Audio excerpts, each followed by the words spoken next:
there's another broken thing on the list that needs some attention. I'm going to bring you over to the gauge clusters, mainly the LCD screen. It's very pixelated and worn out, and you can't even read it at this point anymore.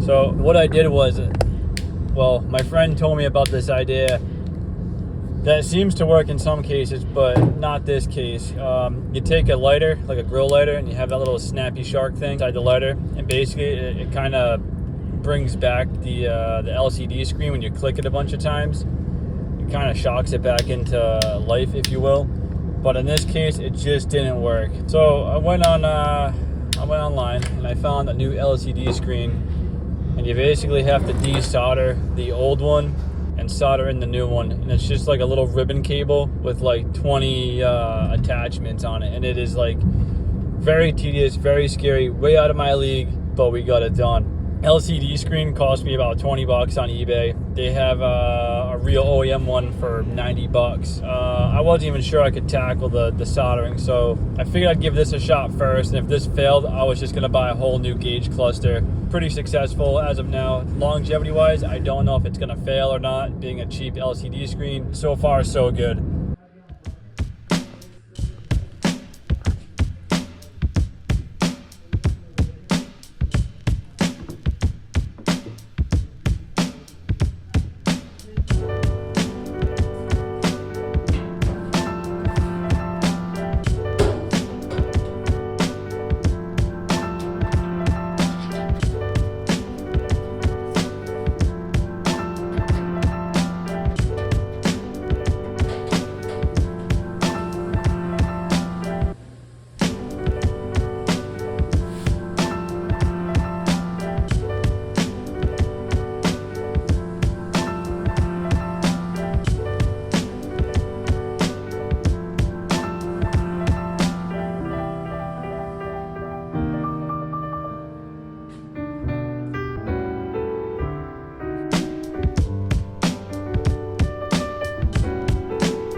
What's up, guys, and welcome back. So what's going on with the car here?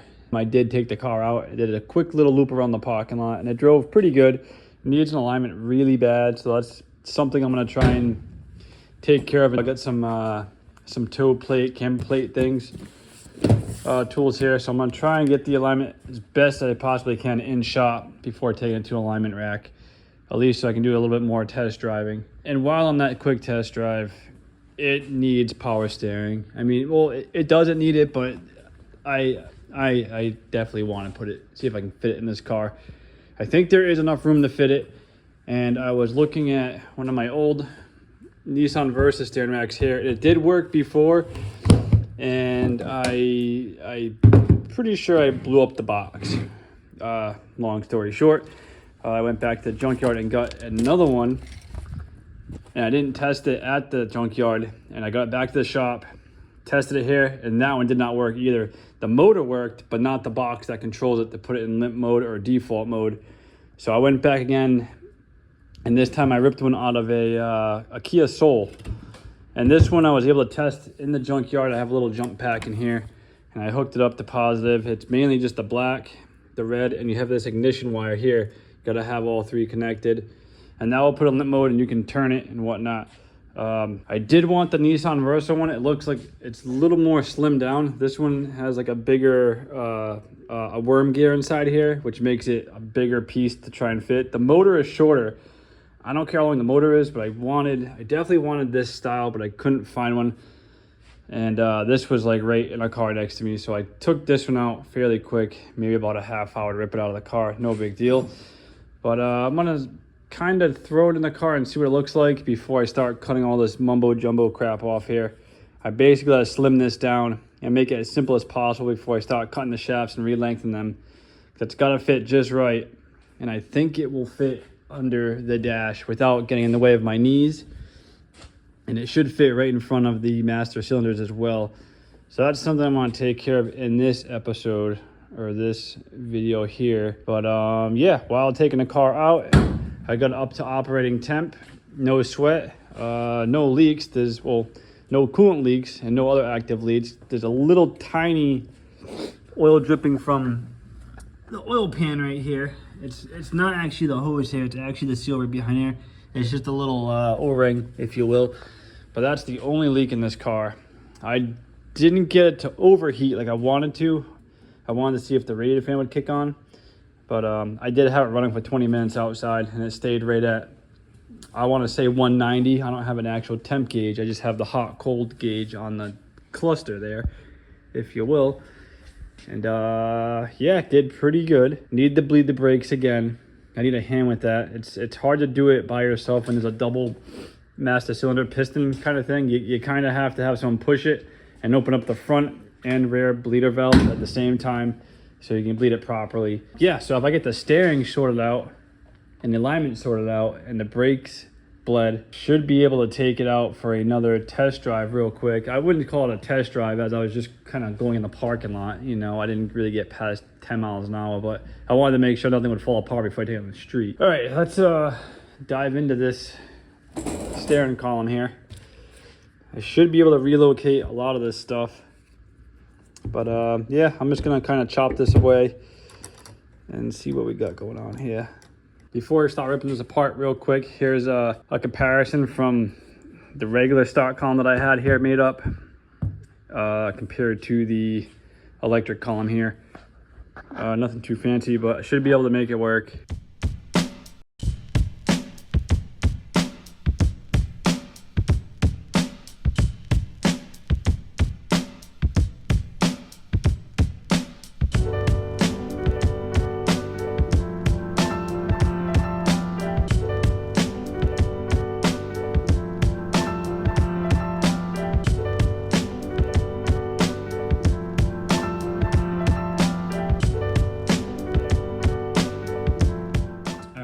I got this column pretty slim for the most part. Let's see kind of what this is looking at. Let's get my feet in the right position first, you know. Clutch, brake, pedal. All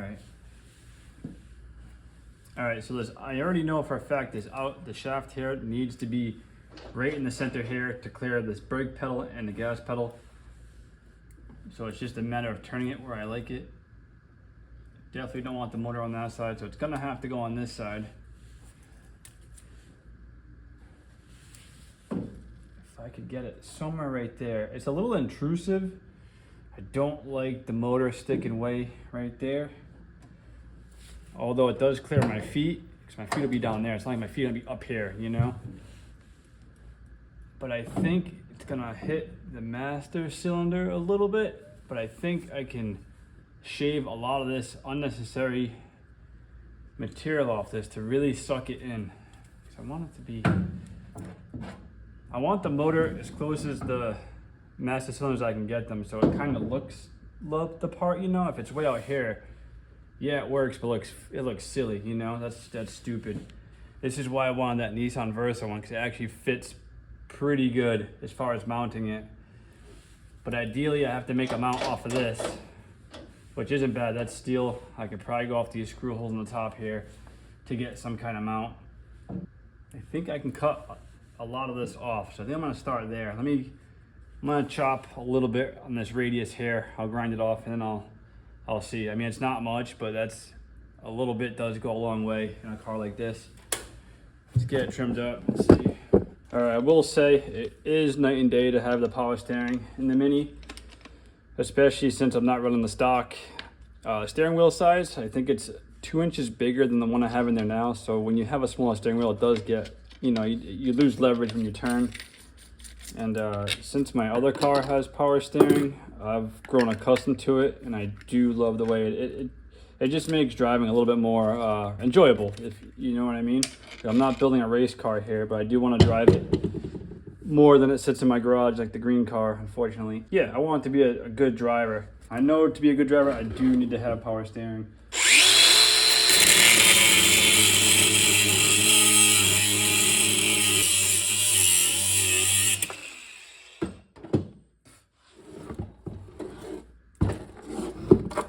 Let's take the flap disc to this and grind it smooth now. You already know the routine. I'll meet you at the car. All right, I went to the car without you guys real quick, but it does fit a lot better. But I think I'm gonna actually, like where I grinded it, I think I'm just gonna do away with this bushing because I'm not gonna use that to mount this anyway, even though that is the main mount for this thing. But I really don't think we need that. I think I can get away with utilizing these 2 bolt holes, which is in a better spot for me. There is enough meat on this thing to hold it. And I think when I do get it in the car, I don't even think I showed you guys this, but I had this guy going to a steady bar that goes to the tunnel. I don't know if you can see those 2 tabs right there, those little 2 tabs. It helped kept this nice and secure. So I might run the same idea in there. So if I use these 2 holes and not this one, and I get away with this is gonna suck up a little bit closer behind those master cylinders where I want it to live. You just gotta be careful cutting into these. If you've messed with these before, you really don't wanna mess with the wires that go where it reads like how it turns. I think mainly, well, in this case, I've had this one apart multiple times, and I think from me doing that multiple times, it lost like it's out of whack. So this won't even work anymore. You know what I mean? This is kind of why I'm doing this again, because I blew this one up. Not blew it up, but motor works, box is fucked up, you know? I'd show you, but there's like 2 rings inside here, and they can get messed up. They're pretty delicate. Like you just don't want to play with them. So if you don't have to take this off where these wires are, don't take them off. Same goes for this one. I don't even want to take this off because it works as is. That being said, I do have to lengthen and shorten. I'll probably lengthen this shaft. Actually, maybe not. I think, because this is on a slider, so I think I can kind of put this wherever it needs to be. And I'm gonna obviously shave this down and make it more round or something. Kind of like what I did years ago with this one. This was all different size tubing, and I morphed into one mighty column, and it's beast. I love it. But I want to simplify this. I don't want to see all these stupid ridge marks on here, and I don't want to see Kia on this either. I want to make it say Mini as fuck, if anything. All right, let me cut this bushing off, and then I'll meet you back at the car.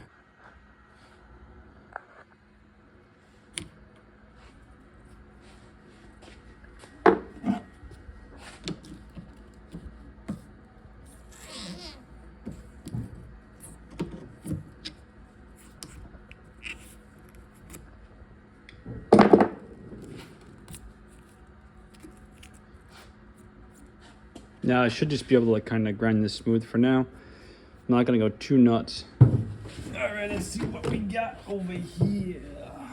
All right, as you can see, that's where that bushing was right there. That nice smooth radius there, that's where it was. I cut it and I grinded it just very quickly. Like I would love to just shave this whole thing, but that'll be in a later time. That's not really in the way right now. All right, flip this. Let's see where we're going here. Going places. Oh yeah. That was the move. Getting rid of that bushing right there. It sits right around the master cylinder there. Plenty of wiggle room now. Plenty of feet space, foot space. Still looks out of place, but a lot better than what it just was moments ago. I guess the next thing now is we gotta mount this thing. And I'm gonna use these 2 holes here. I'm gonna shave these down, these little ears right here. I'll make it flat. Probably build some kind of plate off of this, bolt it in, maybe some 3/16 steel, and I gotta find a way to weld it to this guy here. And that'll be my pivot point. This has to live in the middle between gas pedal and brake pedal, like I said a little while ago. So once this gets mounted, then we can kind of work on the shafts and whatnot, which shouldn't be too bad. I got the bottom one already on there, but I'm gonna have to take it off and cut it again. I have this old bracket that came off the electrical box that actually mounts this box. I'm not mounting this box under the dash. There's no room for it. It can go in the back of the car where it belongs. But yeah, I think I'm just gonna chop this angle off here, chop this off right there, start right there. I think I'm gonna do something like that, and then I gotta chop this maybe somewhere right here. Bear with me a sec. Let me just get these cuts real quick. I think I got an idea brewing in my head. This already has like a factory bend, so you know it's strong. This isn't going anywhere. It's pretty thick. I want to say it's got to be 3/16. It's bigger than 1/8 inch. All right, let me get that cut. Alrighty, the plate I cut up and I thought I wanted to use, it's actually just a smidge too short. So I went ahead and I got another plate that I made up over here. Already drilled my holes, and they line up pretty good. You got one in there, and this one will go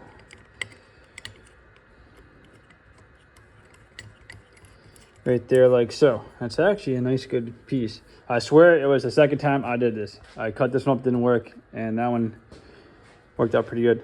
For me, it's always hard to get these holes lined up perfectly without making the holes extra big for no reason, but these ones actually came out pretty good. They're like spot on as far as the holes not being oversized. And the cool thing is later on, I can make some more brass fittings for sure, but I have these. They're actually, they're M8s. Okay, yeah, so the thread size is an M8. And they do screw in. If I can get the screw in. There we go. So yeah, I can use these, which I probably will use. Don't know if you'll see it, but yeah, they're gonna get the brass attack as well. Anyways, got this plate. And now I need to weld on a piece that's gonna come up and attach to the, there's like a little cylinder where it's gonna mount to. Yeah.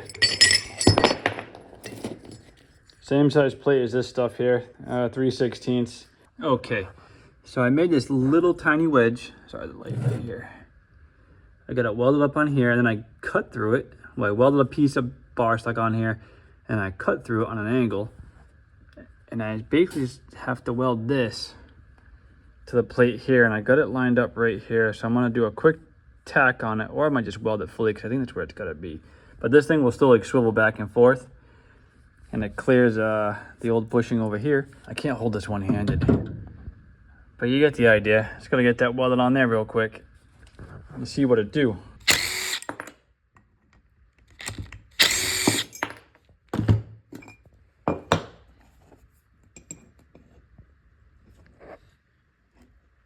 Moving along here, I got my bracket finished up. It came out pretty good for the most part. I'm pretty happy with it. Oop. Get this bolted on, we'll get it back in the car. See what we're looking like. Got the one single mount in here, it's pretty good. It looks tight to your feet, but it's really not. Like I said earlier, you're not really kicking your feet way the hell up there when you're driving there. Your feet are just on the ground. And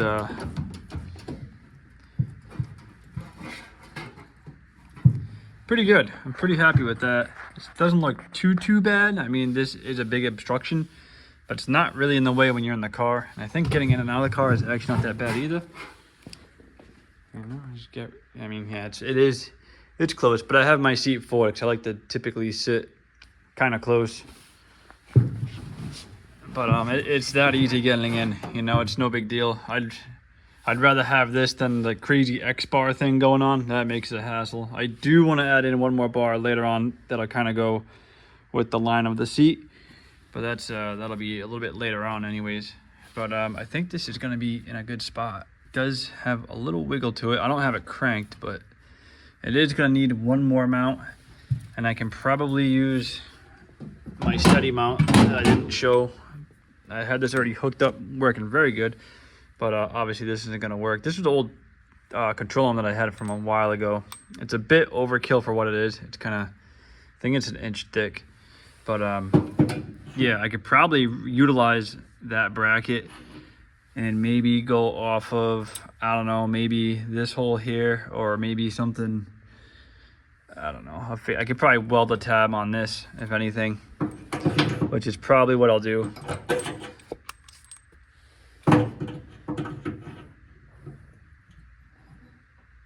Something like that in a way, but yeah, this is too long anyways. I'll do this part last after I kind of get the linkage hooked up and everything. All right, next up, we're gonna have to do the linkage here. This side goes to the electric column here, and this side goes to the mini steering rack. All right, I think I have all the ingredients made up. We have the lower U-joint that goes to the mini steering rack on the very bottom, clamps over here. I have a coupling that I had on before. I'm gonna leave it because I have too much more stub out here, and I know this is a factory weld right here, so this is pretty straight, and that's pretty straight. And being a steering rack, I think it'll be okay to weld on top of it. Then we have this coupling. It's gonna go on here. Oop, wrong side. I'm gonna probably weld it right there, right at the very end, and just make it look all one piece there. Then we have this guy right here, and it's a slip joint. And you gotta have this because when you turn your wheel, this U-joint, it's gonna move in and out ever so slightly. So you can't have this fixed. I almost forgot about this piece. It's only gonna move just a little bit like so. This is gonna go in here. So that's gonna get fully welded up. And then we got this guy. This goes to the electric motor part of the column. Gotta have this. And that's gonna go right in there. I'm just gonna weld it right there like so. So let's get all this welded up real quick, and then we'll see if it fits.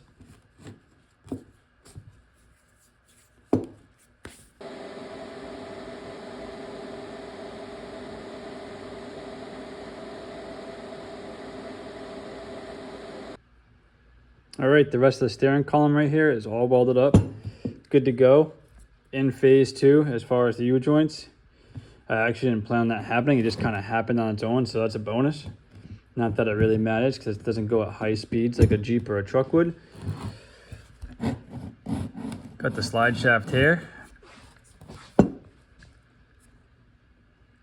Weld's looking pretty good.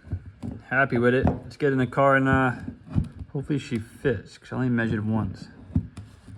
But that weld came out really, really good. Hey yo, check this out. Columns connected down there. Plenty of room to spare. Doesn't follow anything. This is great. This is good. It's connected to the back side of this. I don't know. See, maybe.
Overall, for the most part, I gotta say that was a pretty smooth swap. Pretty straightforward, as I've done this a couple times now. But I gotta say, I do like the steady bar here. It does make it pretty rigid for what it is. Even though the bulk of the torque is gonna be after the motor, beyond down to the steering column, or the steering rack rather. There's not much up here that needs to be steady, if that makes sense. So the only thing left to do really is I gotta mount the control box. I think I'm gonna stick it behind the seat or maybe even under the seat because it is quite a big box, and I guess I could stick it in the back somewhere. I don't really know yet, but I gotta extend a bunch of wires here. So I'd have to extend these 2 plugs and the main 3-wire plug here. That's what I have left for wiring. I don't think I have much wiring left, but I think this might just fit mounted under the seat somewhere, and then I would only have to run 2 wires to the battery, and then this orange wire, the thin wire, to the ignition switch on the ignition switch. So I'll get that taken care of, and then I'll meet you back over here. But first I'll hook this back up, and I'll hook power up to it and kind of demonstrate what a difference it can be. It's hard to see on camera, but bear with me.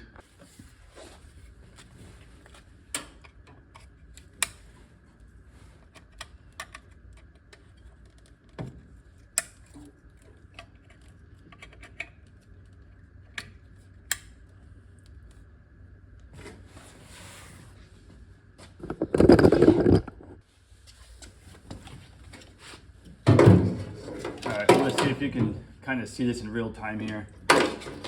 I'll get it connected. I mean, that's with no power. I'll get it connected here. Gotta wait for the click.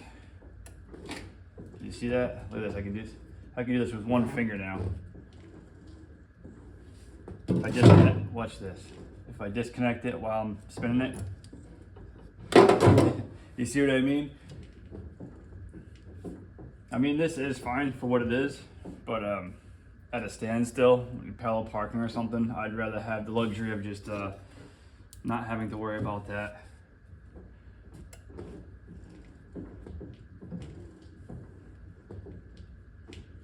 It actually still moves a little bit here. I think I might have to just fiddle with this bracket a little bit, or just tighten it, one or the other. But showing that moving, you can tell how much torque is on the front steering rack there. So it does make a huge difference. I recommend it. I mean, I like it. You won't get the same like race car feeling, but I plan to drive this as much as I possibly can, and I just want it to be as comfort as possible. And I'm willing to lose a little bit of room here while having some of this. This is it's nice. All right. That being said, the last thing to do is just get this wired in. I'll meet back over here when it is in. I'll do some wiring, and hopefully that'll be it. And then we can knock this one off the list.